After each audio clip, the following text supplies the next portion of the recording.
Еще год назад на этом месте в селе Айып-Эли был только фундамент на пустом участке, а теперь красуется новая мечеть. Ее построили своими силами местные жители, которые много лет мечтали о собственной мечети. Это стало возможным благодаря поддержке спонсоров и всех неравнодушных, откликнувшихся на призыв о помощи. Карадеңиз продакшн студиясына биргеликте шу ишин башладык. Сау болсын Кырым жематы, Кырым халкы, сау болсын өзүмүздүн көй жематы, районун жематы, Россия, Москва, Петербург, Екатеринбург, Краснодар, шу жактан да татар немиз бар экен.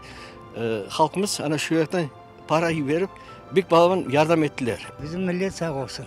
Улар болмаса бизде көй жеманда не? 40 лет семья татар жашайт. Не yapacaktık biz? Bir şey yapamacaktık. Нашлись и те, кто помогли местным жителям, пожертвовав строительные материалы. Общими усилиями построили здание, которое вмещает до 100 человек, провели отопление и начали делать внутреннюю отделку. Мечеть функционирует, каждую пятницу мусульмане собираются здесь на намаз. Но впереди у жителей Айып-Эли еще много работы. Потолок yapmak gerek. Потолок bitirken son illüstramız var endi elektrik işler var. Onu kısmetse özümüzde yaparız o kadar onu. Kadınlara endi ikinci etajda yapacak olamız. Öyle proyekti düşünce var. Ama hepsi para.